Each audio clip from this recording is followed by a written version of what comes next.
Hey everyone, Ryan with DIY Painting, and I'm here in another kitchen cabinet painting project.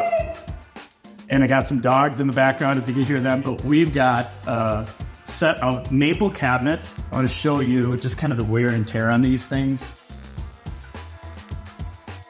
It just seen some better days, so we're gonna get these painted white. We're gonna completely transform this kitchen. When we're done, we're gonna paint the walls. We're gonna even put a coat of paint on the ceiling that's got a little yellowing over the years. This is gonna be a really fun transformation. On every project, I start with my kitchen cabinet project planner right here. It helps me because I can see all the steps and I don't have to think through this. I can see each step, what I have to do next, and it also goes over all the materials I need so we can run through our checklist before we head to the job and make sure we have everything we need so that we don't have to run home, go back to the hardware store, make multiple trips. If you want to get your hands on this kitchen cabinet project planner, just sign up in the forum here and you'll have it in your inbox instantly. I start by cleaning the kitchen thoroughly, but this kitchen was absolutely immaculate when I showed up, and man, did I appreciate that. Next, I prep off the floors so that I don't have to worry about walking on my clients' floors, and I can just bring in all of my gear. Once the floors are prepped, we start removing the cabinet doors, covering the countertops, windows, the insides of the cabinets, and anything else that isn't supposed to get painted. Once everything is prepped, we move on to cleaning and sanding the cabinet doors, drawers, and boxes. Here, I'm sanding everything with medium grit sanding sponges, which is usually in the 120 grit range. You don't need to completely sand off the existing finish when doing this though. Assuming that your cabinets are in decent shape, all you need to do is scuff the surface in order to help your primer bond to the cabinets better. A scuff sand increases the surface area with micro scratches, and it gives the primer a great surface to just grab onto. Since these cabinets are maple, which is a hard, dense wood with closed grain, I don't need to do a grain filler on this project. This actually saves me nearly a day's worth of work by not applying a grain filler and having to sand that smooth as well. So after I've scuff sanded the cabinets, I'm able to move right on to vacuuming and creating a dust-free environment for my primer. All right, we're just about done wrapping up the prep work, and I'm going over my kitchen cabinet project planner and going over the steps we have done here. We prep the floors, prep the countertops, clean the cabinets, remove the doors and drawers, prep off all the boxes with tape and plastic, cover walls and ceilings if necessary. We are going to be painting the walls at the end of this and the ceilings, so we're not worried about that. If we get overspray on them, that's perfectly fine because we're going to be painting them. Sand all doors, drawers, and boxes with medium 120 to 180 grit sanding sponge. And then the last step is vacuum everything, and we'll be done with our prep and on to prime. We get to skip step 2, which is green filler. If you have oak cabinets, you can check that out and go through this step, but we get to skip right on over it and go to the priming. We have a video on priming kitchen cabinets, and we have a video on building your own cabinet door drying rack, which you can click on if you view this in PDF form on your computer or your phone.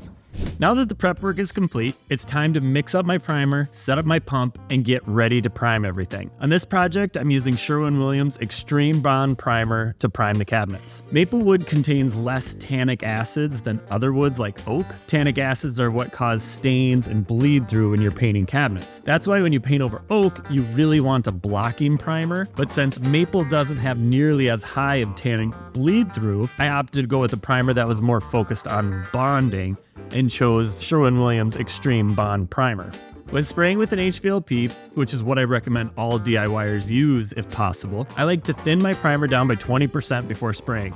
Since a gallon is 128 ounces, I mix in roughly 25 ounces of water to my primer before spraying. By thinning the primer down with water, I'm lowering the viscosity and making it easier for the sprayer to atomize the primer and spray a glassy, smooth coat of primer onto the cabinets. If you don't thin your primer, you're far more likely to end up with larger drops of paint shooting out your sprayer, and you'll likely end up with more of an orange peel texture on your cabinets. Here I've got Keegan in the background bringing me doors to spray, and then he's taking the doors that I've already sprayed and bringing them out to the garage to dry. It's a great two-person operation. Even though the primer is a low VOC water-based primer, I still like to mask up just to keep overspray off my face, though I did get it in my hair, which is always super fun to get out. The sprayer I'm using here is the Wagner Flexio 5000.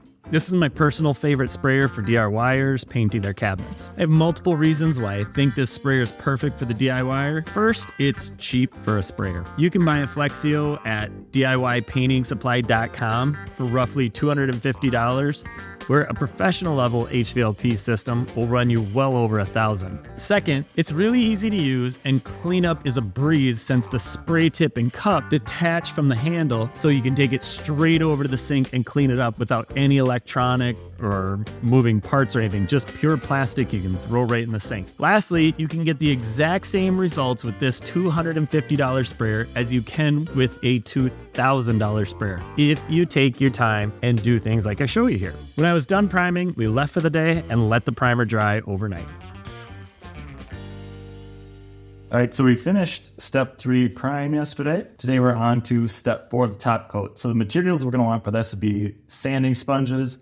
We're gonna be using fine grit today, vacuum, caulk, dripless caulk gun, and obviously our paint. Today we're gonna start out, we're just gonna lightly sand everything. We're gonna get these all nice and smooth for the top coat. We're gonna vacuum. Once we've got a dust-free environment, we're gonna go ahead and caulk all the gaps and cracks, and then we're gonna move right on to the paint. Should be a nice short day. Once we're done painting, we're gonna get out of here and let it dry overnight. The first thing I do on day 2 of this project is start sanding all of the primed surfaces with a fine grit sanding sponge. These sponges are usually in the 220 grit range and work great for this step. Sherwin's Extreme Bond Primer actually sands wonderfully. It powders really nice, and it sands to just a glassy, smooth surface that's great for top coating. Once I'm done sanding, Keegan immediately begins vacuuming everything again. We always want to make sure we keep a completely dust-free environment. While Keegan is vacuuming, I start caulking all the gaps and cracks I can find around the kitchen. Caulking in a kitchen is purely cosmetic, but it's huge in making your kitchen look professional when completed. Some people like to caulk before they put on primer, but personally, I like to wait until after I prime in order to caulk. I have 2 reasons for this. First, after priming, everything is white and it makes it incredibly easy to see everything that is going to need caulk in order to make the kitchen look great. Second, after priming and sanding, everything's really smooth and it makes getting a smooth caulk line extra easy. I'll still be putting on 2 top coats, and this caulk is paintable, so there's no problem with covering the caulk. When caulking, I like to use a high ratio dripless caulk gun, and I make sure to use an acrylic latex caulk. I really like Red Devil Lifetime Ultra 230, though most paintable acrylic latex caulks will do just fine. Couple of caulking tips for you. First, make sure to cut the hole in the tip of the caulk at an angle and keep the hole small. This will give you the most control when caulking your kitchen, and you don't need a large hole like you might when you're doing exterior caulking. Second, keep a wet rag with you in order to smooth everything out as you go.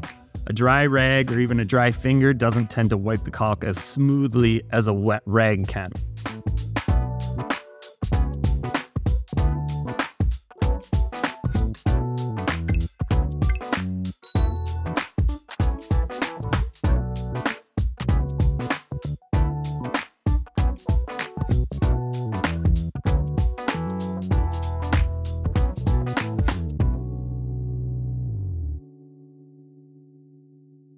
We are on day 4 of the project, but step 5 of the kitchen cabinet project planner. We are on top coat number 2 today. And the materials we needed for today were extra fine sanding sponges. I went with the 3M 220 grit. These things are great for sanding in between your top coats. The reason I do this is because I don't want to leave deep scratches in the finish at all, because I'm only putting on 1 more top coat. If you use something like a medium grit, a 120 grit, what you might find when you spray on that final top coat is that you'll be able to see some scratches in the doors that don't get covered by that final top coat. You can use a fine grit and you should be okay, but I'm gonna always try to go with the extra fine in between top coats. When we're done sanding, we're gonna vacuum. Then we're going to double check everything and caulk any gaps that I missed yesterday, which I don't see many, maybe 1 little spot here and there. And then we're going to double check all of our prep work. We're going to double check the walls we built, make sure that there's no holes in them so that no dust escapes, and we keep the house dust free. Then it's on to spraying. When we're sanding for this final coat, this is a really important sand here. We're not putting any pressure on it. We're We're letting the weight of the sponge really do the work and maybe a few fingers on top. We're just looking to knock off any dust. We're just inspecting the door for any imperfections. We actually found a few on a couple doors today, and we grabbed the random orbitals, sanded them out, reprimed them, hit those. It's okay to make mistakes. I've been doing it 20 years, and I still miss things. I make mistakes. It's just finding them and correcting them before the job is done. Yesterday, we sprayed our final top coat of enamel on the cabinets. So today, we are going to paint the ceiling. This is kind of interesting. The homeowner didn't realize how yellow the ceiling was when he came out. And I kind of knew that once we put white on the cabinets, it was going to, you don't notice how yellow your ceilings get from cooking over the years and everything. But I want to show you this. Look, there's where the enamel got on the ceiling, and that's right above the stove. My house is much worse, by the way. Much, much worse. So we are going to actually prime this ceiling with Kills 3. It's a great blocking primer. So it should work really good to seal up any of that oil residue above the stove. Then we're just going to go over that with a basic ceiling wipe. And painting the ceilings right now when we're done doing the cabinets, the kitchen is so prepped. This is the perfect time to paint the ceilings. The floors are prepped, the countertops are prepped. All we have to do is tape a sheet of plastic right along the crown here and drape that down. So we have 9-foot plastic, so that'll drape all the way down to the floor, and we're gonna be good to go. We're gonna put yellow frog tape. It's the low adhesion. I didn't want to put anything with high adhesion on stuff that I just painted yesterday. I used the 2-inch to give me a little bit more room. And we put that all along the crown molding so that when I tape the crown molding, which is maybe 1/2 inch, 3/4 inch, I had about 1 inch of the tape hanging low. And then I could just tuck my plastic up there, and it's 9-foot plastic, so it hangs all the way down. So now we're just gonna go ahead, spray the ceiling with 1 coat of primer, give that 10-15 minutes to dry, spray it with the top coat, and ceilings will be all done. I'm gonna be spraying the ceiling with the Wagner Control Pro 170. It's an airless sprayer, exactly what you want for spraying things like ceilings, exteriors, big projects. You don't wanna be using an HVLP for this. That would be an absolutely miserable experience. Also, I do not thin the paint when I'm using an airless sprayer. I always bring 2 sprayers because I am a painter. You probably don't own 2, but I bring 2 in case anything goes wrong. I can just grab a spare sprayer.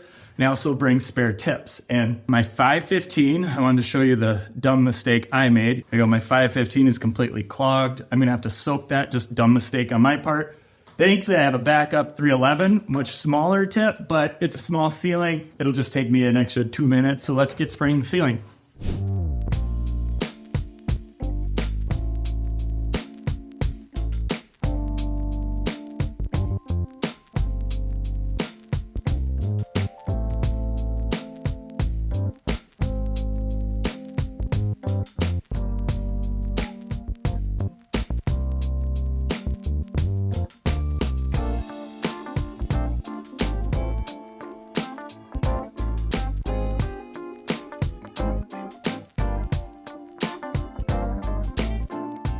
All right, so when I start my first coat of top coat, every time I do another coat on a ceiling, I go opposite direction. So the first time I sprayed my spray fan this way, now this time I'm gonna go this way.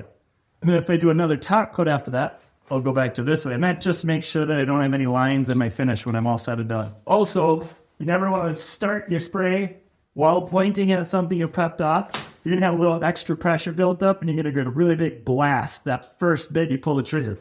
So I try to be pointing at something that doesn't matter when I start pointing on here. Just somewhere that's that extra blast doesn't rip off your prep.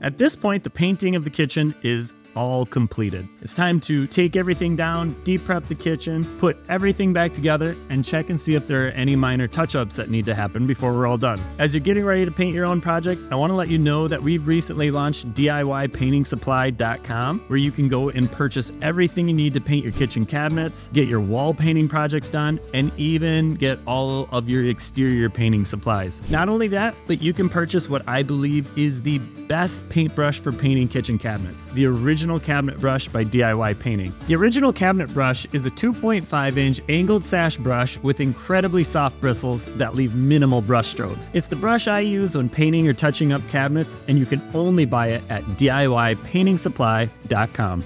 If you've watched the video to this point, I just want to say thank you. I appreciate that you've taken time out of your day to watch this video, and I really hope that you've learned something that might help you with your painting project. Well, that wraps up this kitchen. Let me know what you think of it in the comments below, or if you have any questions about your own project, ask away. I do my best to answer all the comments I can every weekend. Thanks for watching, and good luck on your DIY painting project.